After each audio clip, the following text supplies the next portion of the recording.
নোয়াখালীর ঐতিহ্যবাহী মরিচ খোলাটা আজকে আপনাদের সাথে রেসিপিটা শেয়ার করব। এটা একবার হলেও আপনারা বাসায় ট্রাই করবেন। আশা করছি এই রেসিপিটা আপনাদের সবার কাছে ভালো লাগবে। তো যাই হোক, হ্যালো এভরিওয়ান, আসসালামু আলাইকুম।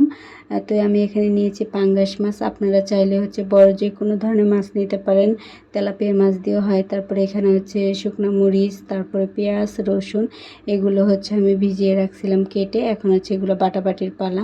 তো আমি বাটতে চলে গেলাম। এগুলো আমি একসাথে এখন বেটে নিব। আর এটা কিন্তু অবশ্যই বাটা মরিচ, পেঁয়াজ বাটা, রসুন বাটা সবগুলো কিন্তু একসাথে বেটে তারপরে রান্না করতে হবে। তা না হলে কিন্তু মরিচ খোলার যে স্বাদ, পারফেক্ট স্বাদটা, এটা কিন্তু কখনোই পাবেন না। যাই হোক, এবার চলে যাব গিয়ে মাছগুলো ধোয়ার জন্য। আমার মশলা বাটা শেষ, মশলাগুলো আমি একপাশে রেখে আসলাম।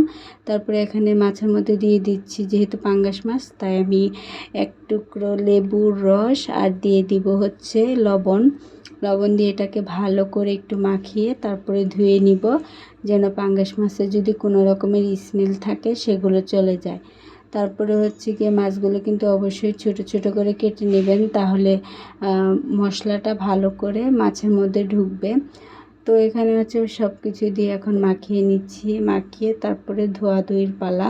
আমি 2-3 বার করে ধুয়ে নিচ্ছি, যাতে করে যেন কোনো রকমের গন্ধ না থাকে। যারা একবার হলেও পাঙ্গাস মাছ খান নাই, অবশ্যই কিন্তু ট্রাই করে দেখতে পারেন, অনেক মজা হয়। তো এখন আমি দিয়ে দিচ্ছি কড়ার মধ্যে তেল, পরিমাণ মতো সরিষার তেল দিয়ে আমি রান্না করছি।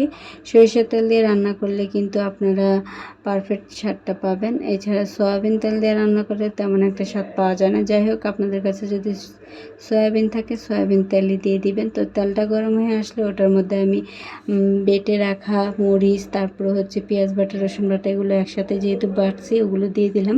তারপরে দিলাম লবণ পরিমাণ মতো, আর একটু দিয়ে দিব সামান্য হলুদ। হলুদ দিয়ে এখন আমি এগুলোকে ভালো করে একটু কষিয়ে নিচ্ছি। কষানোর পরে যখন তেলটা একটু উপরে হালকা উঠে আসবে, তখন বুঝতে হবে যে কষানোটা কমপ্লিট হয়েছে। তারপরে আমি দিয়ে দিব কেটে রাখা মাছগুলো দিয়ে এটা আবারও ভালো করে কষাবো।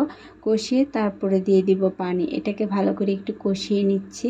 আজকে আমি একটু অল্প পরিমাণে করতেছি, কারণ গিয়ে যেহেতু বহুদিন পরে আমি এটা করতেছি, পারফেক্ট সেই স্বাদটা পাই কিনা সেটাই আমার আর কি দেখলাম। তো এখন দিয়ে দিচ্ছি পানি। তো পানি দিয়ে দিলাম সামান্য পরিমাণ মতো আর কি। দেওয়ার পরে এখন ভালো করে নাড়ানাড়ি করে তারপরে ঢেকে দিব। ঢেকে দেওয়ার পর ঢেকে দিব একটু পরেই।